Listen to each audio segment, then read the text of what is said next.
हाँ जी प्रीति मैम, अब आप बताइए क्या आप क्वेश्चंस पूछ रहे थे। नमस्कार सर। जी नमस्कार मैम। अ, सर मैं ये बोल रही थी कि हम कब कितने दिन में कर सकते हैं, मतलब हमें हमारा एक क्राइटेरिया जो एक सिस्टम है कि कितने दिन में हमने, जैसे आपने बोला कि हाँ मतलब वो किसी से कंपैरिजन नहीं है। वो तो ठीक है सर, सबका अपना अपना कैपेसिटी का पावर है और नॉलेज है।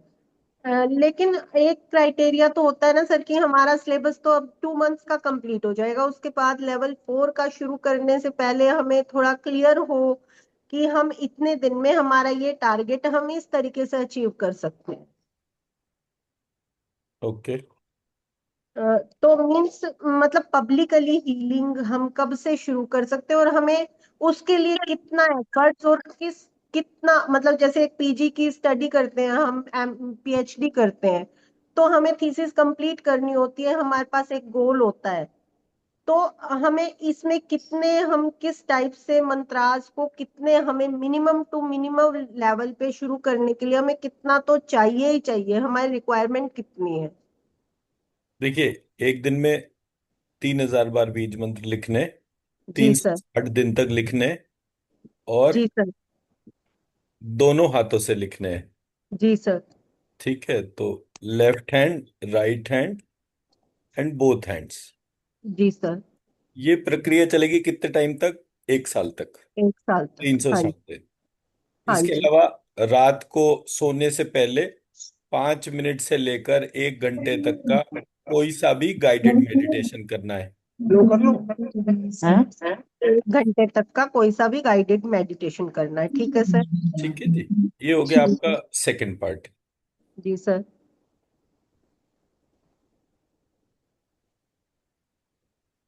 इसके अलावा 3 चीजें हैं जिसकी हम बात करते हैं। जी तीन सर। का मतलब, इसको इसके लिए फॉर्मूला बोला गया है: स्कैनिंग, जी क्लीनिंग, सर। जी सर। एनर्जाइजिंग, बैलेंसिंग जी सर। And measuring. ये ठीक है सर। एनर्जी हीलिंग प्रैक्टिस है। जी सर। इसमें एनर्जाइजिंग का मतलब होता है lifting energy and placing energy. ठीक है सर। तो अगर मैं इसको बोलूंगा कि scanning, cleaning, lifting, energising, placing, balancing, measuring, ये ऐसे करके जो है, मतलब इसके अप्रोच बन गई है। जी सर। तो आप 2 महीने 3,000 बार रोज लिखने पर 3,000 × 60 जी सर। कितना हो गया? ये 3 लाख के लगभग हो गए सर। सवा सवा मतलब भाई।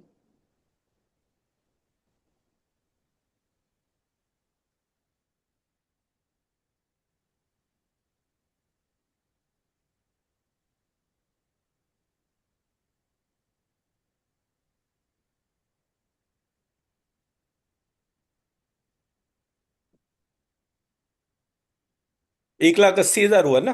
जी सर। 1,25,00,000 का एक साइकिल 43 डेज में पूरा होगा, मोटा मोटा ऐसे मान लीजिए। हाँ जी, हाँ जी, हाँ जी। तो जब आप 43 डेज ये करते हैं, तो अभी हमारा लेवल 1, लेवल 2, लेवल 3, जी सर। ये 60 दिन में पूरा हो गया। यानी लगभग लगभग आप एक दिन में एक बार में 1,80,000 बीज मंत्रों को उठा रहे हैं और डाल रहे हैं। जी सर। ये प्रोसेस डेली के डेली इंक्रीमेंट होता जाएगा। जी, 3,000 जुड़ते जाएंगे इसमें। है ना? तो जैसे जैसे ये रोज के रोज 3,000 जुड़ता जाएगा, आप मंथ ऑन मंथ ये आपकी प्रैक्टिस चलती जाएगी। जब लेवल 3 खत्म हो जाएगा तो लेवल 4 शुरू हो जाएगा। जी सर।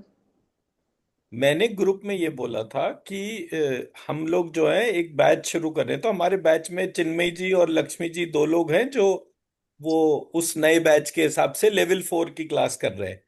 जी तो सर। इसलिए मैंने वो बोला कि अगर किसी को देखना हो तो वो सुबह 10 बजे के करीब, वो भी एक अवेलेबल विंडो है।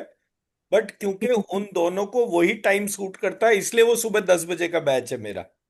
जी सर। और उसका कोई एस्पेक्ट नहीं था। तो आप जितनी बार भी ये एनर्जी लिफ्टिंग प्रैक्टिसेस कर रही हैं, ठीक है। उतना ही आपकी हीलिंग एबिलिटीज इंप्रूवाइज होती जा रही है। जी सर। फिफ्थ एक्टिविटी है स्कैनिंग जी सर। या ऑरा रीडिंग। जी सर। तो जब हम ऑरा रीडिंग करते हैं तो उस सिचुएशन में हमें ये पता चलता है कि ये ऑरा रीडिंग जो है किस व्यक्ति की कहाँ कैसी ऑरा है। ठीक है सर। तो जब आप इस प्रकार ऑरा रीडिंग और ये सारी की सारी चीजें करना शुरू कर देते हैं तो आपका पूरा सिस्टम जो है ऑर्गेनाइज हो जाता है। जब आप लोगों को हील करने की बारी आएगी तो हम उसमें खास तौर पे ये बोलते हैं कि before the start of healing, मतलब कायदेसर ये हमारा डे वन का प्रैक्टिस होता है कि हम ये बोलते हैं कि आप आपकी लाइफ में चैलेंजेस क्या है। जी सर। ये पहला पार्ट हो गया, इसकी लिस्ट बना लीजिए। ठीक है सर। दूसरा पार्ट हो गया आपके लाइफ के तौर पे आपकी विशेस क्या है। ठीक है सर। ठीक है, विशेस को डिजायर्स के तौर पे मान लीजिए, जो जी भी सर। विशेस है। जी सर। तीसरा पार्ट हो गया आपका पर्पस ऑफ लाइफ क्या है। ठीक है सर। जब आप इन तीन चीजों के लिस्ट के अनुसार काम करना शुरू करते हैं और डेली जो है आप अपनी हीलिंग कर रहे हैं, डेली गाइडेड मेडिटेशन कर रहे हैं, तो इन दैट सिचुएशन क्या होगा, आपकी कोई ना कोई चैलेंजेस जो है वो है, आपकी कोई ना कोई चैलेंजेस जो है लाइफ के वो कम होना शुरू हो जाएंगे। ठीक है आपका सर। कोई ना कोई लाइफ का जो एक फंडामेंटल डिजायर होगा वो डिजायर पूरा होना शुरू हो जाएगा। जी आपका जो सर। पर्पस जो है वो अचीव होना शुरू हो जाएगा। जब आप ठीक है। इस तरीके से इस स्ट्रक्चर पे अपने आप को रेडी फील करें कि आपकी अपनी लाइफ में दिक्कतें नहीं है, आपके ठीक है अपने सर। टारगेट वर्सेस अचीवमेंट को आप देखें, जब ये होना शुरू हो जाएंगे तब आप इसको मानकर चलिए कि now you are ready for healing others. ठीक है। मैं मेरा पार्ट समझा पाया? जी सर। मान लीजिए आपके पास जितना एनर्जी है, जी सर। ठीक, अब वो उतना एनर्जी आपकी अपनी लाइफ की प्रॉब्लम को रिजॉल्व नहीं कर रहे, ठीक है। या फिर आपका अप्रोच कैसा हो कि जी मेरी अप्रोच तो ये है, मैं किसी भी सिचुएशन में अपनी प्रॉब्लम सॉल्व कर पाऊं या नहीं कर पाऊं, हम्म। लेकिन मैं लेवल 3 पूरा होते ही दूसरों की लाइफ की प्रॉब्लम सॉल्व करने के लिए हीलिंग करना शुरू करूंगी। जी सर। मेरी लाइफ कैसी चल रही है उससे कोई फर्क नहीं पड़ता मेरे को। ठीक है सर। ठीक है, आप हम्म। अगर इस तरह से देखना चाहते हैं तो लेवल 4 डे वन से आप जो है दूसरे की हीलिंग कर सकते हैं। ठीक है सर। ठीक है। सर अब जब एक मैंने पॉइंट। जी सर। जी सर। जब मैंने चिन्मयी जी को मना करा था, जी उसका सर। बिल्कुल डिफरेंट रीजन था। उसका रीजन डिफरेंट क्या था, आप अपने घर में रहते हैं, वो अमेरिका में रहते हैं। हाँ जी, हाँ जी, वो आपने ठीक है ना? बताया सर। हाँ, मैं समझ तो पा रही बच्चे छोटे हैं, सारा चीज है, देश ही जो है इस समय बिखरने पे लग रहा है, ये नहीं समझ में आ रहा कि ऊंट किस करवट बैठेगा। हूँ। जी ऐसे सर। सिचुएशन में नेगेटिव एनर्जी जो है अगर किसी काम को खराब कर रही है तो मुझे लगा कि ये एक सही स्टेज नहीं है उसको शुरू करने के लिए। जी इसलिए सर। मैंने उनको बोला कि आप ट्रेनिंग की डोमेन में आओ, हीलिंग की डोमेन में मत जाओ। ठीक है। ठीक है। Yes sir. मैं जी। मेरा पॉइंट समझा? अभी हम लोग एक चंडीगढ़ में प्रोजेक्ट शुरू करने जा रहे हैं तो उसमें तकरीबन 1700 लोगों को ट्रेन करना है, जी मंत्र जी जी। चिकित्सा, बीज मंत्र लिखना, इन सब चीजों के तौर पे। जी तो सर। इसलिए मैंने उनको बोला कि आप उन प्रोजेक्ट्स के तौर पे काम करना शुरू करिए इंस्टेड ऑफ कि आप हीलिंग की डोमेन में आगे बढ़े। जी जी जी। ट्रेनिंग की डोमेन में रहने से ये बेनिफिट, मतलब सिर्फ जी यही एक सेफ साइड। क्राइटेरिया था, सेफ साइड रहता है सर। सेफ साइड रहता है। क्योंकि जी। देखिए मैं जैसे बताऊं, लास्ट ईयर जो है क्या हुआ, जब आरती की फरवरी में शनि की महादशा शुरू हुई जी सर। तो हमारे घर में एक बड़ा आंवले का पेड़ था। तो मैंने सबको बोला था कि ये आंवले के पेड़ की छटाई हो रही है तो आप कोई भी आना नहीं। तो मैं ऊपर फर्स्ट फ्लोर पे खड़ा होके वो पेड़ छटवा रहा था।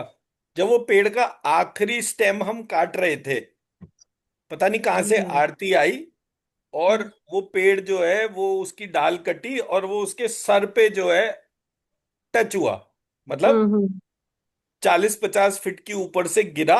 मतलब जब वो उसने काट दिया और नीचे ऊपर से नीचे गिरा, इतनी देर में पता नहीं कहां से आरती आ गई। तो हम्म। फिर उसके बाद लगातार कई महीनों तक उसका तबीयत बहुत खराब रहा, ऑल दैट पार्ट।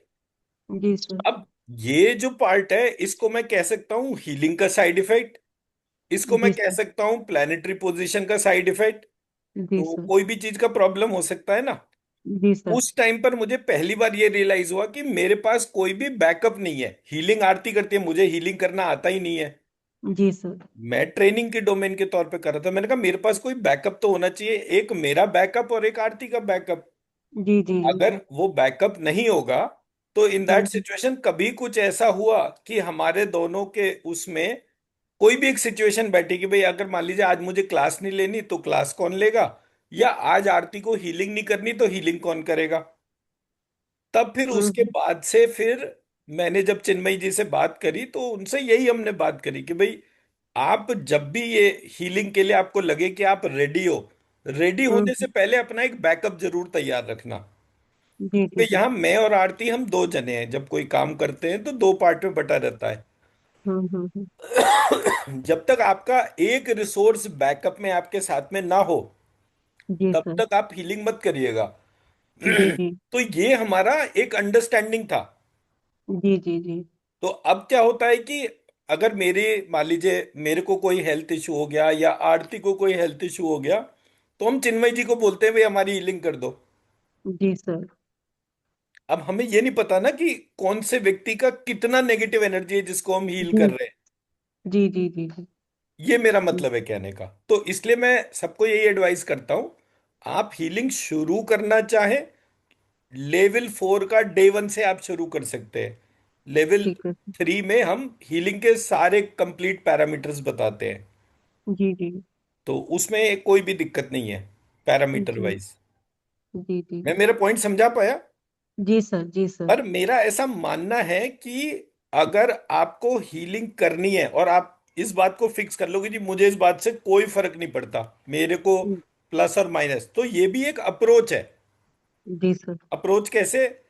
हम्म। सुग्रीव की घरवाली को कोई लेकर भाग गया। जी कोई जी कौन? जी जी ये अपना बाली ले गया। जी राम जी की जी घरवाली को कौन लेके भाग गया? रावण लेकर भाग गया। जी तो जी राम को यह भी नहीं पता कि कौन उसकी पत्नी को ले गया। जी सर। तो वहां पर ये डायलॉग है कि मेरी पत्नी जब आएगी तब आएगी, जी सर। पहले मैं सुग्रीव को उसकी पत्नी वापस दिलवाऊंगा।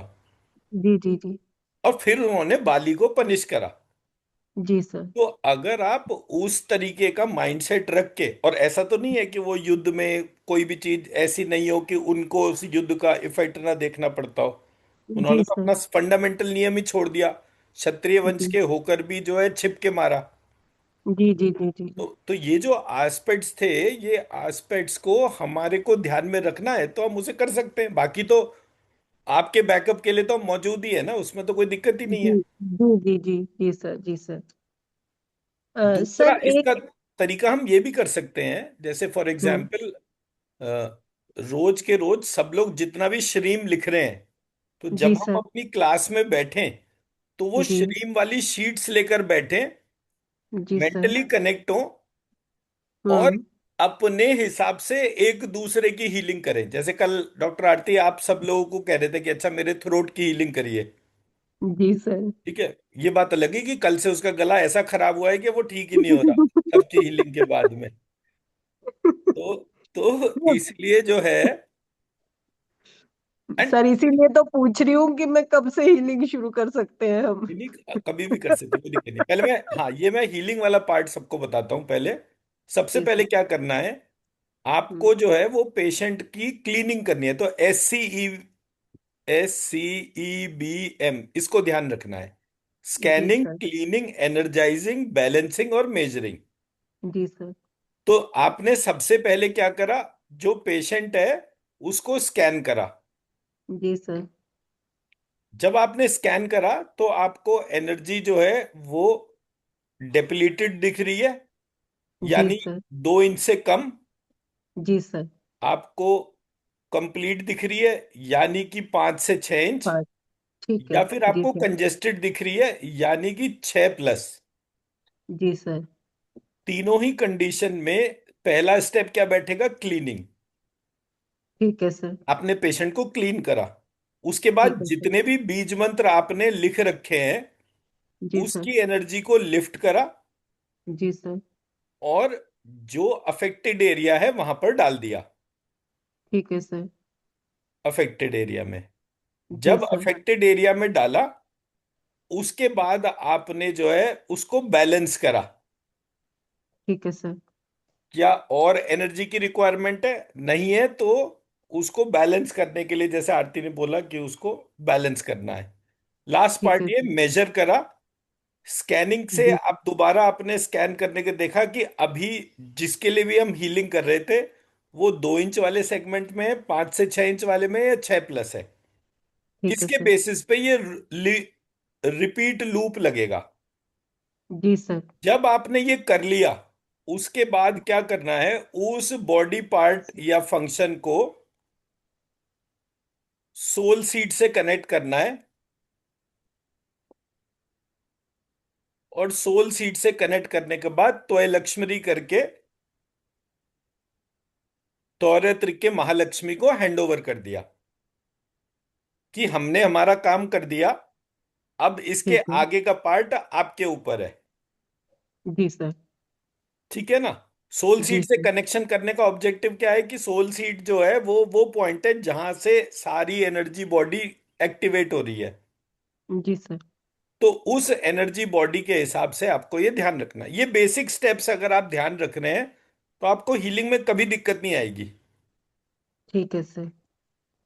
सर एक आपने यहाँ पे ये बोला विशेष और पर्पस। सर इसमें थोड़ा सा मुझे समझाएंगे प्लीज। विशेष और पर्पस में डिफरेंस मुझे थोड़ा क्लियर नहीं है। मींस आपने विशेष तो बोला हो गया। मुझे आपने बोला मुझे सोनीपत से एमएलए का टिकट मिल जाए, जी सर।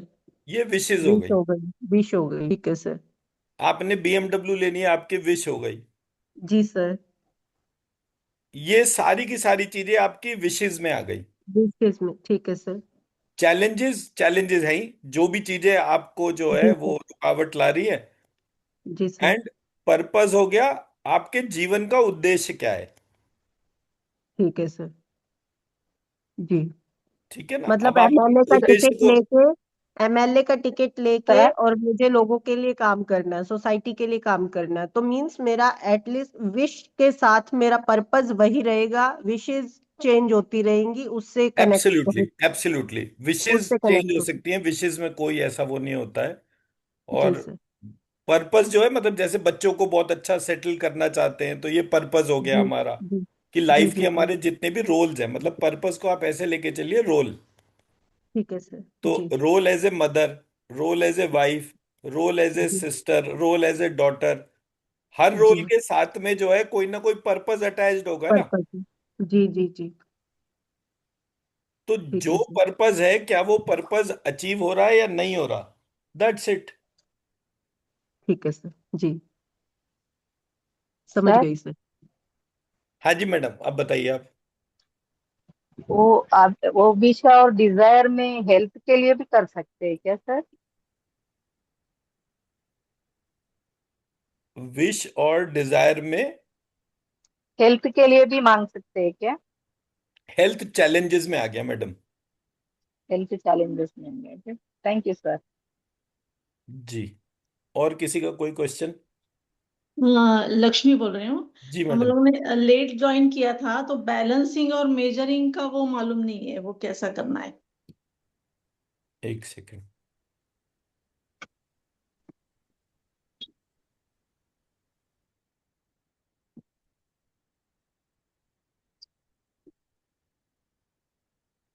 कहाँ तक आपने सुन लिया वो बताइए। एस नहीं। C E B SCEB M. M, हाँ। इसमें एनर्जाइजिंग टर्म यूज होती है, lifting and placing. Yes. And how about balancing, sir? हाँ, अभी आ रहा हूँ ना, उसी पे ही आ रहा हूँ। सो मैंने सबसे पहले बोला स्कैनिंग। हाँ। स्कैनिंग में आपने जैसे अपने थंब को देखना शुरू करा, थंब को हम्म। देखने पे कलर पता चल गया। थंब के बाद फिंगर्स को देखा, फिंगर्स का कलर पता चल गया। फिंगर्स के बाद में जो थंब एंड फिंगर्स के पीछे वाइट पेपर लगा रखा था आपने वो हटा दिया। हाँ। जनरली आपको ऑरा दिखनी शुरू हो गई। अब जब आरती ने कल बोला कि आप लोग देखिए मेरे को खांसी हो रही है तो मेरे गले को स्कैन करिए, हम्म। अब स्कैन करने के बाद आपने उसकी ऑरा देखी। ऑरा दिख कैसे रही है? हम्म। ऑरा के हमने कलर्स कैसे बोले थे? गोल्डन, सिल्वर, हाँ। Coca Cola colour, grey colour, dirty white, green,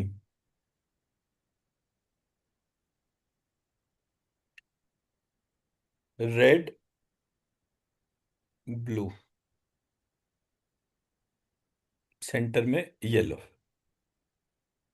ऐसे करके हमारे 9 कलर्स है।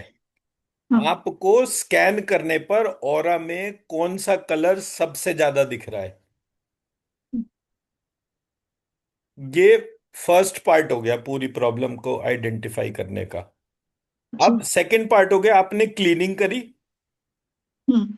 क्लीनिंग करने के बाद आपने जो है, जब अच्छी तरह क्लीन हो गया, क्लीन होने के बाद फिर से स्कैनिंग देखिए कलर्स में क्या फर्क आया, कौन सा प्रोमिनेंट कलर है। कलर हम्म। कोई सा भी दिखे, कलर कोई सा भी दिखे, it should move towards golden colour. Blue दिख रहा है तो गोल्डन ब्लू दिखे, रेड दिख रहा है तो गोल्डन रेड दिखे, व्हाइट दिख रहा है तो गोल्डन व्हाइट दिखे। ऐसे करके वो देखने वाला पार्ट होना चाहिए। ओके। ठीक है, ये हो गया एनर्जाइजिंग। कि अब सॉरी, ये हो गया क्लीनिंग। क्लीनिंग करने के बाद अगर उसका कलर, मान लीजिए आपने क्लीनिंग करी और क्लीनिंग करने के बाद भी वो इंडिविजुअल का जो ऑरा या चक्रा का जो साइज जो है वो बिलो 2 इंचेस है, अगर वो बिलो 2 इंचेस है तो इन दैट सिचुएशन क्या होगा? वो डेप्लीटेड जोन में है, तो डेप्लीटेड जोन की वजह से उसको एनर्जाइज करना पड़ेगा। हम्म। तो आपने जितने भी श्रीम लिखा है उस श्रीम की एनर्जी उठाई और उस एनर्जी को जो है आपने उसमें डाल दिया। एक ओके। सेकेंड।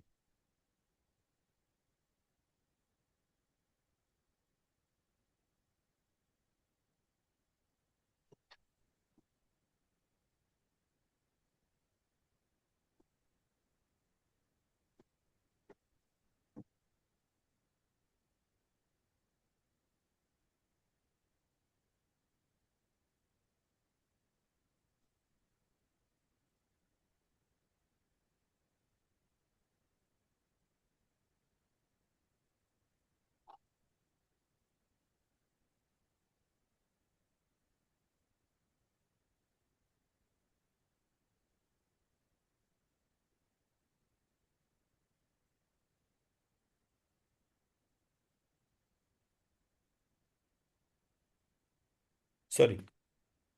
तो जब आप ये पूरे प्रोसेस में उसको, जो श्रीम आपने लिखा है उसकी एनर्जी उठाकर जब आप डालते हैं तब आपको डिफरेंस पता चलेगा। पहला डिफरेंस कि वो जो चक्रा का साइज जो है, जिस चक्रा में वो जिस चीज के लिए भी हील कर रहे हैं वो 2 इंच की बजाय 5 से 6 इंच का हो जाएगा। हम्म। अगर 8 इंच से बड़ा है तो फिर से क्लीनिंग करने की जरूरत है। आपने एनर्जी उठाई और डाली, और जब आपके हाथों को ये लगे कि मैं अब जब एनर्जी डाल रहा हूं तो ये और नहीं बढ़ रही, मतलब और ज्यादा एनर्जी नहीं जा रही, हम्म। बैलेंस हो गई है वो, तो वो उसको बैलेंस करने के लिए इस तरह से वो डॉक्टर आरती जो है वो थोड़ा हाथ को कहते हैं कि स्टेबलाइज करिए वहां पर। ओके। तो इसको हम बैलेंसिंग कहते हैं। अब फाइनली फिर से मेजर करना है कि जो डिजायर्ड ऑब्जेक्टिव था, जिसके लिए स्कैनिंग, क्लीनिंग, एनर्जाइजिंग, बैलेंसिंग की गई, वो क्या था? गोल्डन कलर को अचीव करना। हम्म। क्या वो अचीव हो गया या नहीं हुआ? मैं मेरा पॉइंट समझा पाया? हम्म। हाँ। और इस सब के लिए सबसे पहले आपको जो है वो, मैंने बोला था ना कि आपको सबसे पहले ऑरा गेजिंग के ऊपर बहुत काम करना चाहिए। जी। ऑरा गेजिंग में खास तौर पे आपको जो है tree, animal, fruit, vegetable, food, individual, humans, इन सबका ऑरा आपको दिखना चाहिए, डे में भी और नाइट में भी।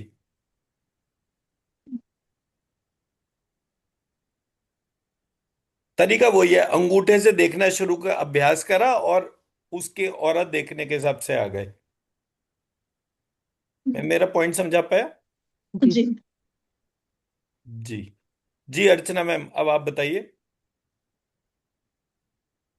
हाँ जी सर, वो बैलेंसिंग का आपने बोला कि अपन जब जब आप एनर्जी एनर्जी, उठाकर डालते हैं, मान लीजिए आपने जग में पानी लिया और एक गिलास में डालना शुरू करा, आप गिलास में पानी डालना कब बंद करेंगे? आप गिलास में पानी डालना कब गिलास, बंद करेंगे? जब गिलास भर जाएगा सर। जरूरी तो नहीं है माँ कि आप पानी डाल रहे हैं तो ये वाला पार्ट है। अगर आप कोक डाल रहे हैं तो क्या यही अप्रोच रहेगी? हमारे को कितना लेना है उसके ऊपर भी डिपेंड है। That's what is the balance all about. अगर आप कोक डाल रहे हैं तो कोक के झाग की वजह से वो पहले ही भर जाएगा। आप जरा सा डालेंगे जबकि वो गिलास थोड़ी देर बाद खाली होगा। मैं मेरा पॉइंट समझा पा रहा हूं? जी सर। हाँ सर। तो ये बैलेंसिंग होता है कि भाई जब आपको ये पता चल जाए कि अब एनर्जी बैलेंस हो गई है, अब इसमें और फर्दर डालने की जरूरत नहीं है। आपके पास में 1 लाख बीज मंत्र की एनर्जी है, तो एनर्जी की जो नीड है उससे कई गुना ज्यादा एनर्जी आपके पास है। थोड़ा डालने से भी बहुत काम होता है, बट जब आप एनर्जी डाल रहे हैं तो आपको पता चलना चाहिए कि अब इसके बाद और एनर्जाइजिंग की रिक्वायरमेंट ही नहीं है। और वो प्रैक्टिस से होगा सर। जी बिल्कुल, बिना प्रैक्टिस के तो कोई भी चीज नहीं हो सकती। जी सर। भाई आप हीलिंग कर रहे हैं तो आप ये मानकर चलिए आप डॉक्टर वाला काम कर रहे हैं, तो डॉक्टर जी जो है वो 5 साल कम से कम पढ़ाई करता है। जी अगर आप सर। सोचें कि भाई बिना मेहनत करे जो है ये, मैं कितनी बार होम्योपैथी की, आयुर्वेद की दवाई बताता हूँ। क्यों बताता हूँ? क्योंकि हीलिंग की एनर्जी सबसे कीमती है। उसको तो मैं सबसे जी आखिर में खर्च करूंगा। अगर कोई होम्योपैथी की दवाई से ठीक हो सकता है, 100 रुपए की दवाई है, अपना खा खू के छुट्टी करो। जी सर। कोई चीज में मैं 6,000 रुपये रोज ले रहा हूं और एक है 2,500 रुपये में 1 साल। जी सर। मान लीजिए किसी को डायबिटीज है तो डायबिटीज वाले को होम्योपैथी की दवाई 2,500 रुपये की है। 2,500 रुपये की दवाई में डायबिटीज, ब्लड प्रेशर, थायराइड, 1 साल तक की दवाई की कीमत उसके अंदर आ गई 2,500 रुपये में। तो आपको जरूरी है आप 6,000 रुपये रोज की हीलिंग लो?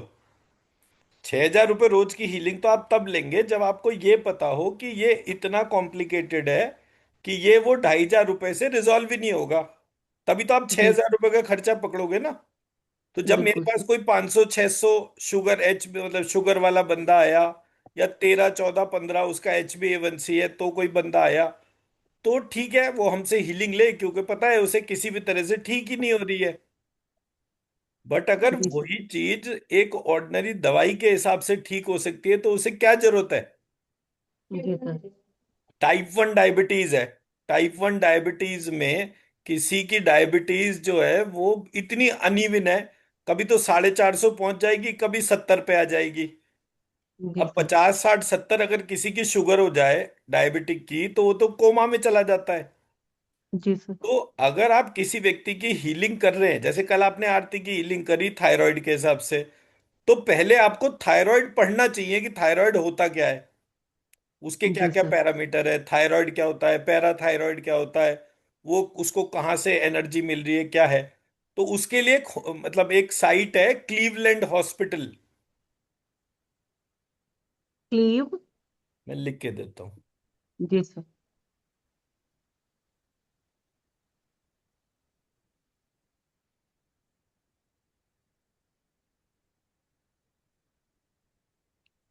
Cleveland hospital. जी सर। दूसरा है मेयो क्लिनिक।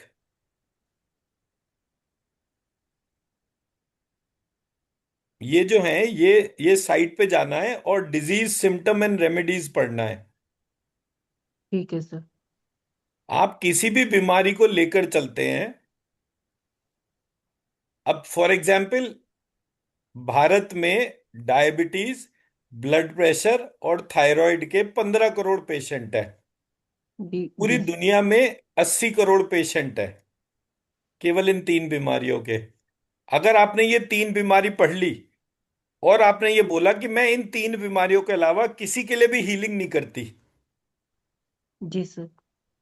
तो भी आपके पास ऐसा नहीं होगा कि जी पेशेंट का अकाल हो गया, मेरे पास तो कोई पेशेंट ही नहीं आ रहा। केवल तीन बीमारियां, जी लेकिन तीन जी बीमारियां इस लेवल पे पढ़िएगा कि जितना नॉलेज एक डायबिटोलॉजिस्ट या इसको जो डीएम एंडोक्रिनोलॉजी होता है, जी जी जी जितनी जी। नॉलेज उसको है उतनी नॉलेज आपको।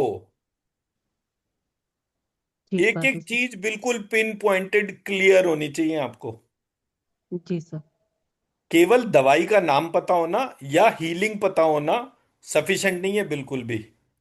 जी सर। ठीक है सर। स्ट्रक्चर के तौर पे ये मतलब मैं न्यूरो एनाटमी और फिजियोलॉजी जो है लेवल 4 में पढ़ाता हूँ। जी सर। और इसमें मतलब ये चिन्मय जी के साथ तो बहुत काम हुआ है इसमें। तो आपको किसी को भी दिक्कत है तो आप उनसे बात कर सकते हैं। ठीक है सर। हिपोकैम्पस। जी सर। सबसे पहले हमारे को किसी भी व्यक्ति का हिपोकैम्पस स्कैन करना चाहिए। अब scan, clean, energise, balance, measure. जी सर। हिपोकैम्पस के बाद hypothalamus.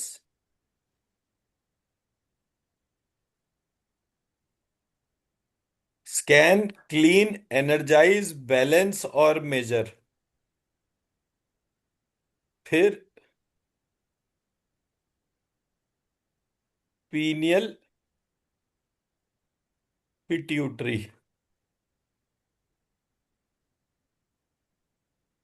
Scan, clean, energise, balance और मेजर।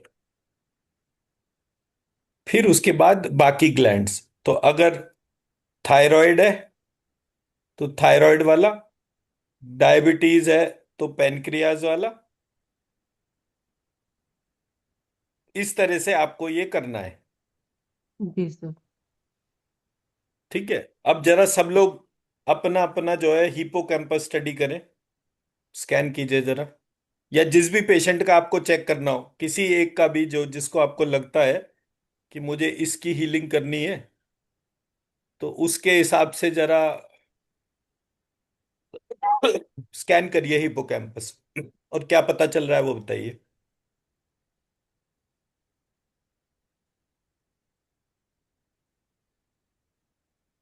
सर, हाँ जी। हिपोकैम्पस बोले तो ब्रेन ब्रेन में है क्या सर? हाँ जी। Thank you sir.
Sir scan करना है ना बस।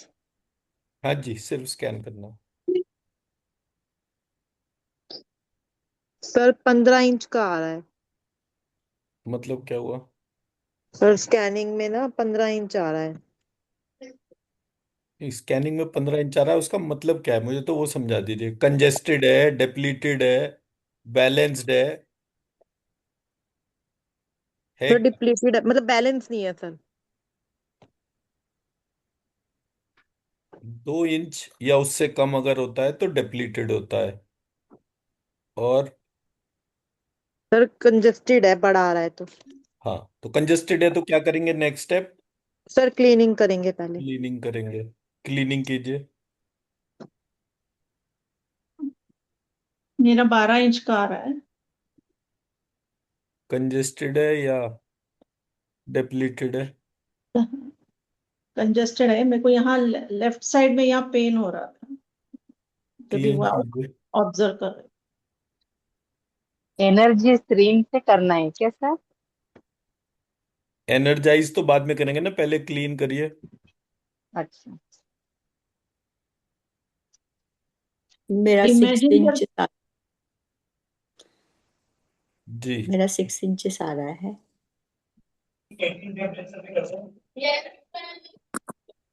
इमेजिन करके क्लीनिंग करना है कि हाथ से करना है? अपने सामने इमेजिन करके क्लीन करा जाता है।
क्लीनिंग करने के बाद ऐसा लग रहा था पहले कुछ सिकुड़ गया है और वो फैल रहा है, ऐसा लगा क्लीनिंग करने के बाद। हम्म।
सर सर मैंने 2 बार क्लीनिंग करी, अब आ गया 6 inches. Right. Thank you. Hippocampus का फंक्शन क्या होता है? सर हिप्पोकैम्पस हमारे पूरे उसमें डाटा की तरह पहले हिप्पोकैम्पस वो उसको सर हाइपोथैलेमस को पहुंचाता है इंफॉर्मेशन, फिर वो पिट्यूटरी और पीनियल को पहुंचाते हैं। हिप्पोकैम्पस होता क्या है? सर हमारे माइंड का मेन पॉइंट होता है। गूगल करिए जरा, पढ़िए क्या होता है।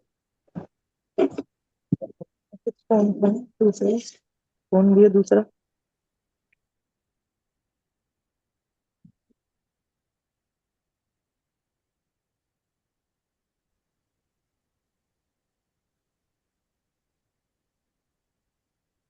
जी अर्चना जी, कितना आया?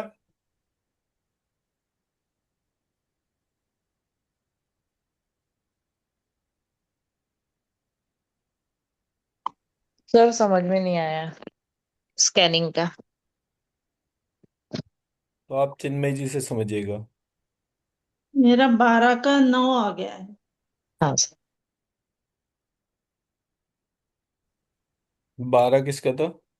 लक्ष्मी लक्ष्मी। जी। 12 का भी 9, 9 तक आ गया। और क्लीन करिए।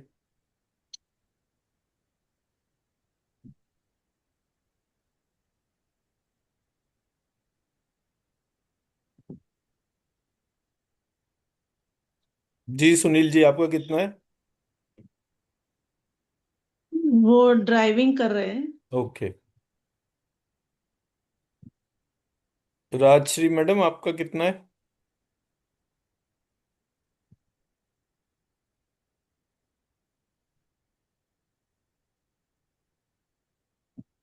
प्रीति जी, आपका कितना है? सर 2.5 था, हम्म। और फिर क्लीनिंग की, तो उसके बाद एनर्जाइज किया, तो 5.5 हुआ है।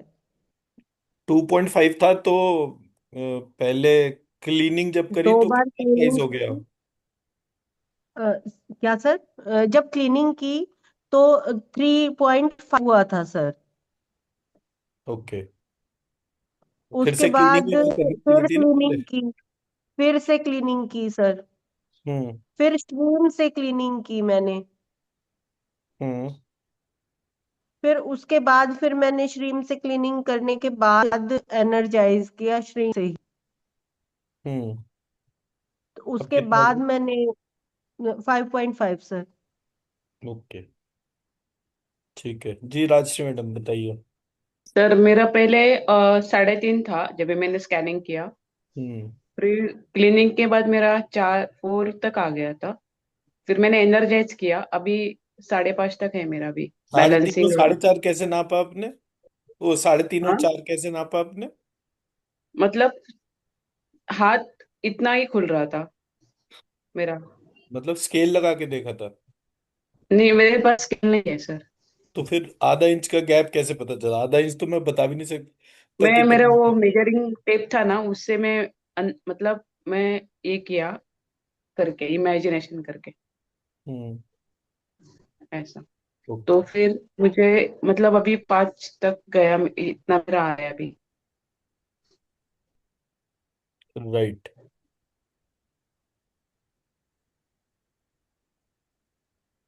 देखिए, first of all hippocampus.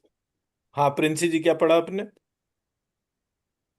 Sir इसमें आ रहा है कि लर्निंग और मेमोरी के लिए होता है। हिपोकैम्पस, हिपोकैम्पस तो बैलेंस के लिए होता है। सर इसमें ये आ रहा था, hippocampus is a part of brain that responsible for your memory and learning. This small structure help you remember both short and long term.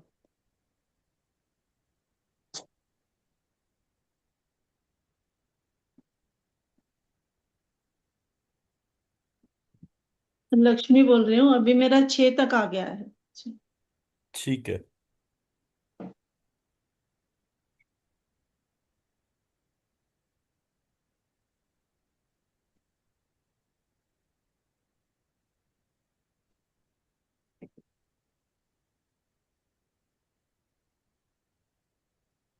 Sir मैं बोलूँ क्या? बोलिए। सर वो हिपोकैम्पस मुझे जो नेट पे दिखा ना, तो मैंने देखा the hippocampus is a sea horse shape grey matter structure located in the brain's medial temporal lobe that acts the core center for consolidating short term memory into long term memory. Key functions include spatial navigation, mapping, verbal memory, and contextualizing emotions. It is essential for learning and is severely affected in Alzheimer's disease.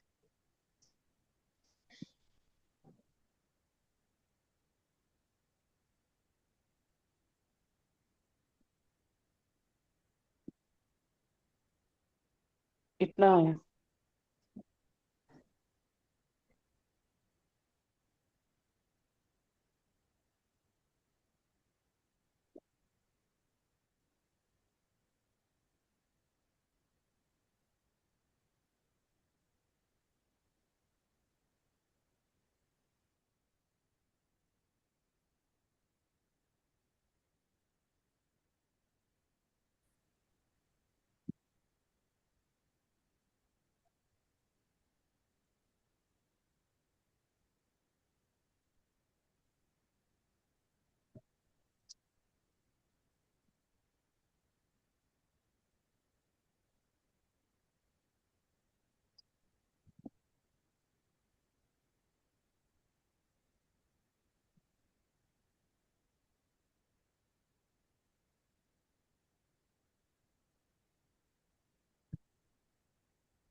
Hippocampus fundamentally balance के लिए होता है। मैं एक neuro anatomy की book पढ़ी थी मैंने। तो तो तो वो जो है बैलेंस के लिए होता है। और इसमें जो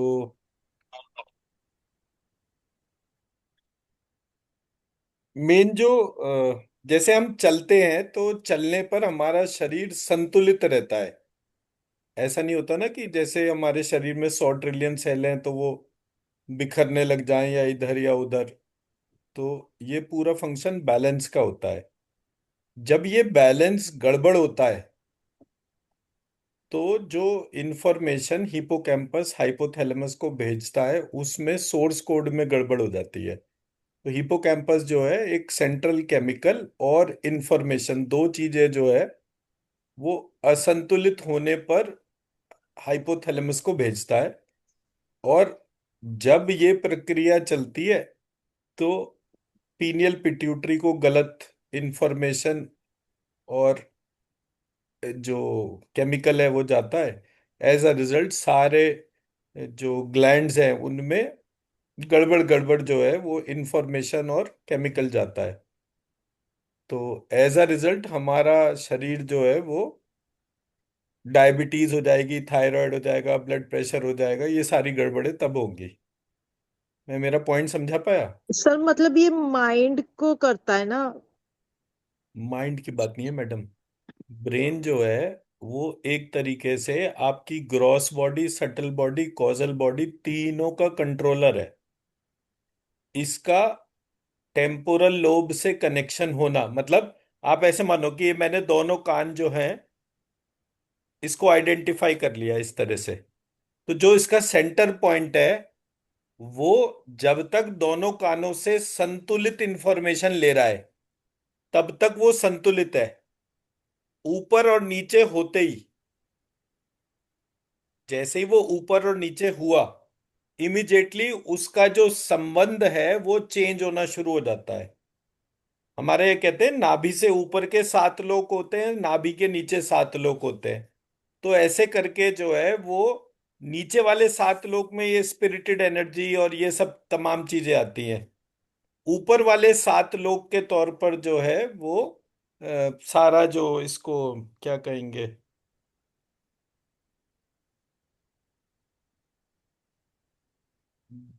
गंधर्व और सिद्ध, ऐसे करके ऊपर के 7 योनि में जो होते हैं स्पिरिचुअली, जो मतलब हायर ऑर्डर सोल जिनको बोला जाता है, उनके होने के हिसाब से वो बॉडी जो है एक तरह से ऐसे मान लीजिए जैसे रेडियो की फ्रीक्वेंसी हो गई कि कौन सा चैनल पकड़ना है, ऊपर का चैनल पकड़ना है या नीचे का चैनल पकड़ना है। तो ये उसका मेजर पार्ट होता है। हिपोकैम्पस स्टार्टिंग पॉइंट है पूरी हीलिंग जर्नी का। आप में से किसी का भी जो है वो हिपोकैम्पस बिल्कुल बैलेंस नहीं था, या तो कंजेस्टेड था या डिप्लीटेड था। मैं मेरा पॉइंट समझा पाया? यस जी। तो उसका मतलब सिर्फ ये है, यानी ये बाय डिफॉल्ट सबके होगा। कोई भी व्यक्ति अगर बीमार होगा तो उसका हिपोकैम्पस इम्बैलेंस होगा। ऐसा कोई व्यक्ति नहीं है कि जिसका, क्योंकि मेरे पास मतलब एक मोहन बुडाली जी हैं, वो उनको हमने बीज मंत्र चिकित्सा सिखाई थी। तो एक दफे कोविड के टाइम पे उनसे बात हुई तो उन्होंने बोला, आपने कितने लोगों की हीलिंग करी? मैंने कहा हमने 60 लोगों की हीलिंग करी। बोले मैंने 100 लोगों की हीलिंग करी। तो और हमारे स्टूडेंट थे, 15 दिन का कोर्स करा था बस उन्होंने, और कोई कोर्स भी नहीं करा था। फिर उसके बाद उन्होंने बोला आपने तो पैसे भी लिए होंगे? मैंने हाँ। बोले मैंने पैसे नहीं लिए किसी से भी। तो बट ये है कि आपको जब चाहिए हो वो 100 टेस्टिमोनियल रखे हैं, वो सारे आपको मिल जाएंगे। तो लेकिन मैं आपसे एक बात पूछना चाहूंगा कि आप मुझे ये बताइए कि मैंने जब ये 100 लोगों की हीलिंग कर रहा था तो मैंने नोटिस करा कि इन सबके पिट्यूटरी ग्लैंड गड़बड़ थे हाँ बाय सर। डिफॉल्ट। तो सबके पिट्यूटरी ग्लैंड गड़बड़ अगर थे तो इसका रेमेडी क्या है? मैंने उनको बीज मंत्र बना के बता दिया कि मैंने कहा इस बीज मंत्र से कर लीजिए, सबके पिट्यूटरी पीनियल ठीक हो जाएंगे। वो बोले उन्होंने उसके बाद में उसको चेक करा और बोले कि हाँ वाकई सबके पिट्यूटरी पीनियल जो है वो ठीक हो गए। और जैसे पिट्यूटरी पीनियल ठीक हुए, बाकी सारे ग्लैंड्स जो हैं वो ठीक हो गए। टोटल कितने ग्लैंड्स होते हैं हमारे शरीर में, कितने ग्लैंड्स होते हैं टोटल? सर 7। मैडम जी गूगल कर लो ना, क्यों परेशान होना।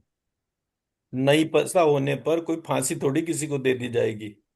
बट फोन में गूगल होते हुए, चैट जीपीटी होते हुए आप देखो ही नहीं तो फांसी से कम बड़ी सजा भी नहीं होनी चाहिए।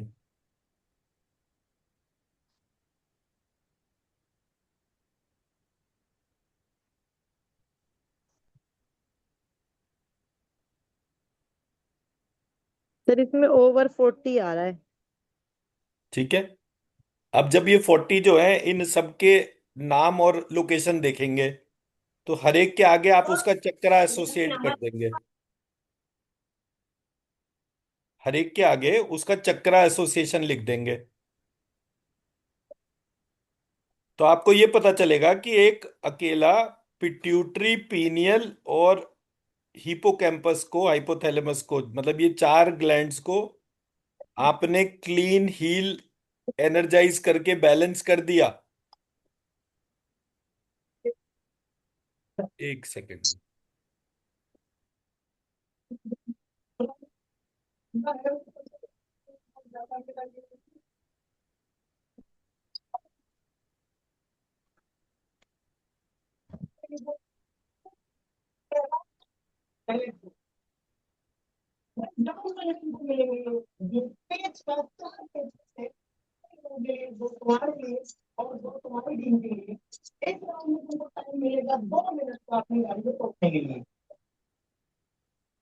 मैं मेरा पॉइंट समझा पाया?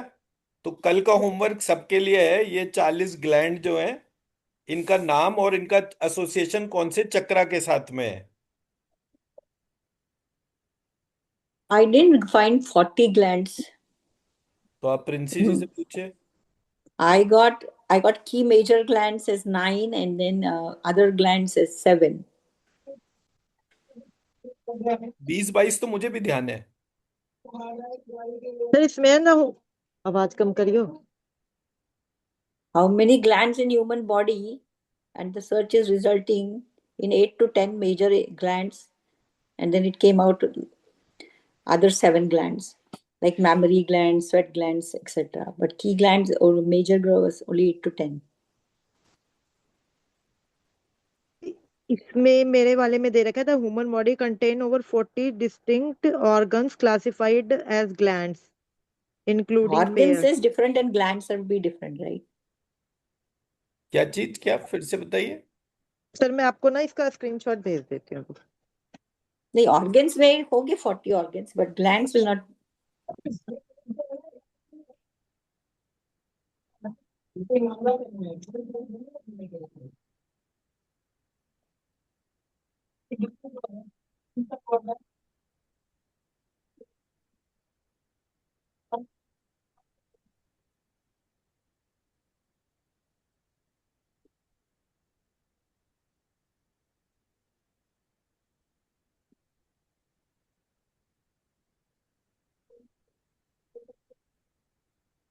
लो जी, 40 की डिटेल पूरी लीजिए।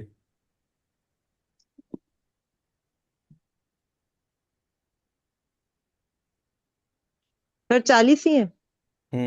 40 ही है। प्रिसाइसली 44 है।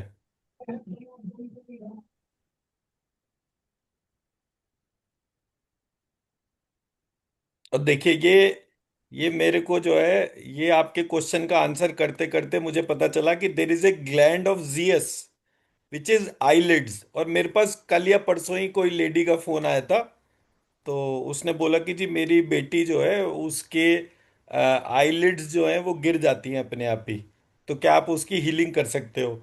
मैं उस ग्लैंड की हीलिंग करूंगा तो मेरे रोज के 6,000 रुपये आ जाएंगे। एक, इन आपका आंसर को देखना और एक प्रॉब्लम का सॉल्यूशन, क्योंकि इन बीमारियों का सॉल्यूशन ही नहीं है, मैं इसलिए बोल रहा हूं।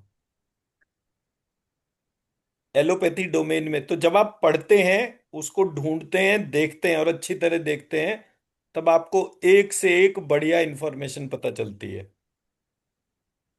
इसलिए आपका कंपटीशन एक डॉक्टर के हिसाब से है। आपकी नॉलेज जो है वो एक डॉक्टर से बेटर होनी चाहिए। मैं मेरा पॉइंट समझा पाया? इसलिए मैंने बोला hippocampus is my finest research. वो मैं चिन्मय जी को जब न्यूरो एनाटॉमी पढ़ा रहा था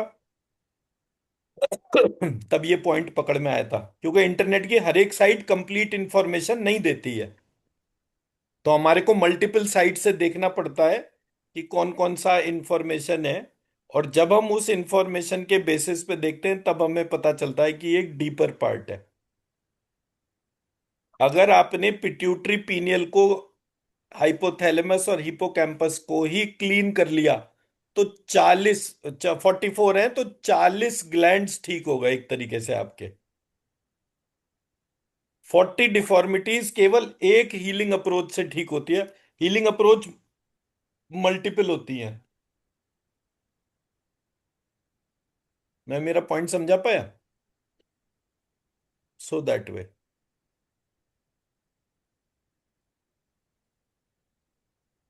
ठीक है जी, चलिए मैं डॉक्टर आरती को क्लास हैंड ओवर करता हूँ फॉर हीलिंग।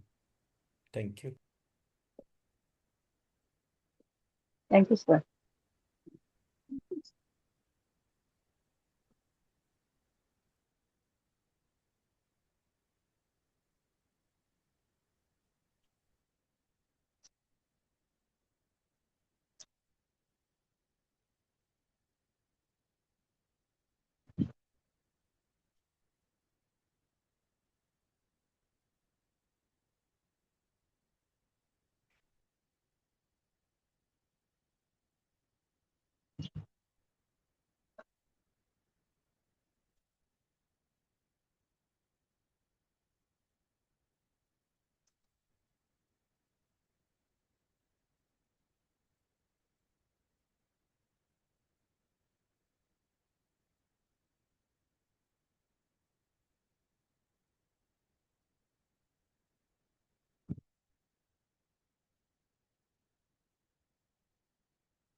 सभी को नमस्कार। जी नमस्कार मैम। नमस्कार जी, नमस्कार। सो क्विक मैम आप हीलिंग नहीं दिख रिक्वेस्ट। रहे। अभी मैम 43 आप नहीं दिख ग्लैंड्स। रहे मैम। पार्डन। आप हाँ अभी दिख रहे हैं। नमस्कार। अभी सर जी ने 43 ग्लैंड्स आइडेंटिफाई करे, अभी सब ग्लैंड्स फिक्स कर दो। जस्ट अ सेकेंड ना, just a second.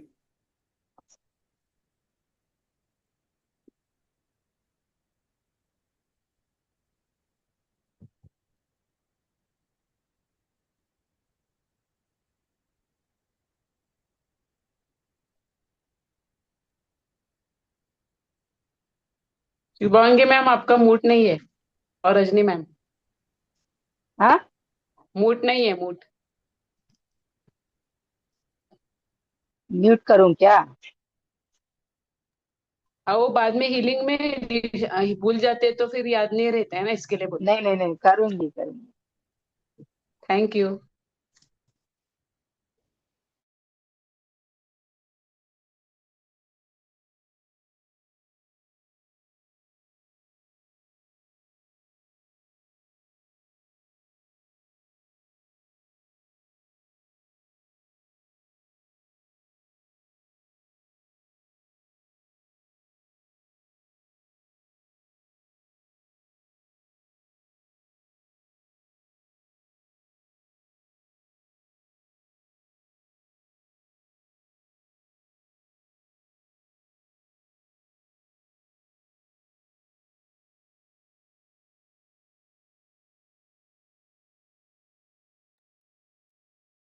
Ji.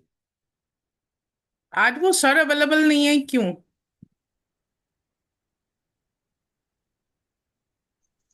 Ma'am कैसे हैं मैम आप? मैं बहुत बढ़िया हूँ, आप लोग कैसे हैं सब? नहीं सर, आज All बता रहे good. थे आपका तबीयत ठीक नहीं था आपका। सर थोड़ा है, सोर थ्रोट। मैम सर बात ने इतनी अच्छी की कि आपका गला बिल्कुल चौक हो गया।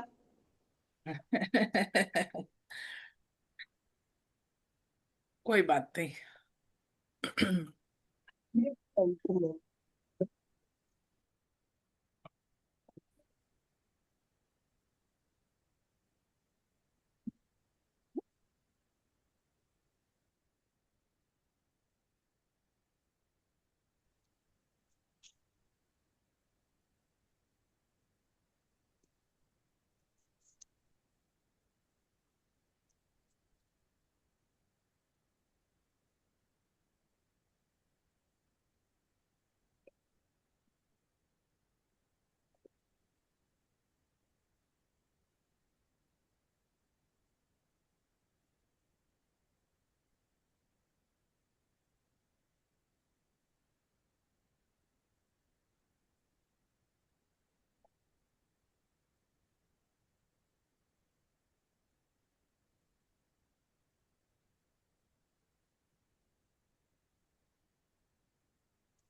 आवाज कम कर ले।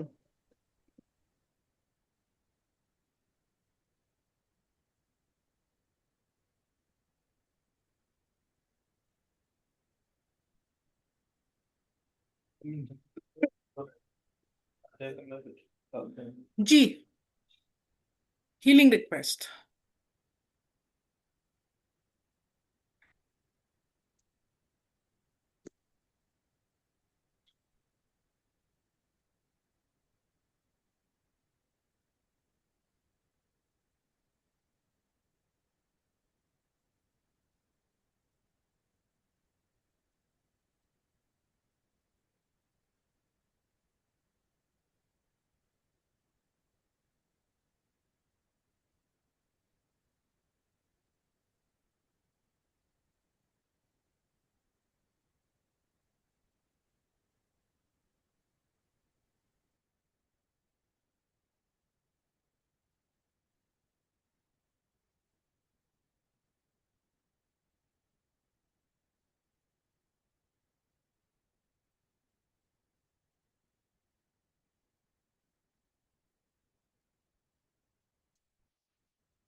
जी डन। नमस्कार।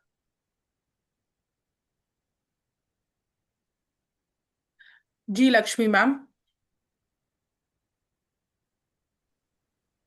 आप म्यूटेड है मैम।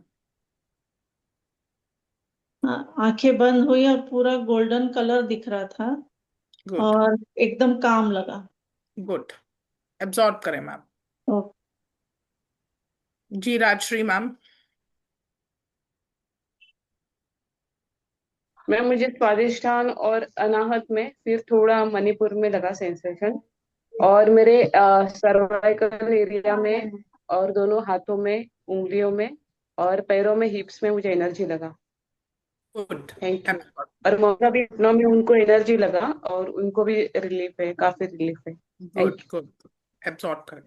जी प्रिंसी मैम। मैम मुझे बैक में और आज्ञा चक्र में फील हुआ। गुड। एब्जॉर्ब करें।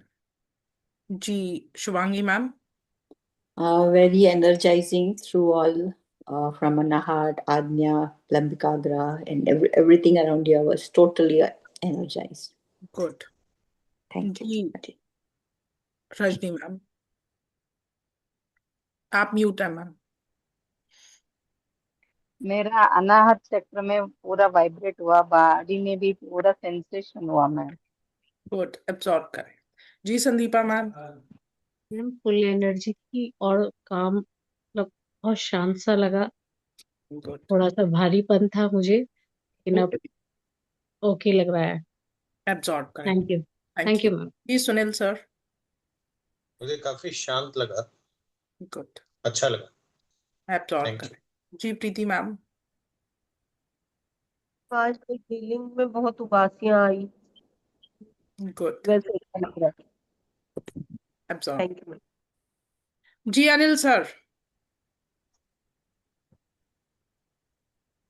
म्यूट है आप।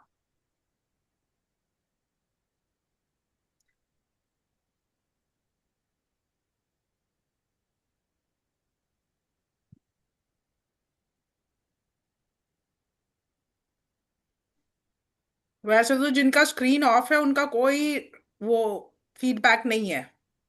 Thank you so very much. नमस्कार। अनिल सर आपने अपने आप को स्क्रीन ऑफ रखा, स्क्रीन ऑफ नहीं रखते कभी भी। एनी हाउ एनर्जी फिर नमस्कार। भी आप तक पहुंच गई है। एब्जॉर्ब करें आप उसको। मनीष सर आप भी। नमस्कार। Thank you. नमस्कार।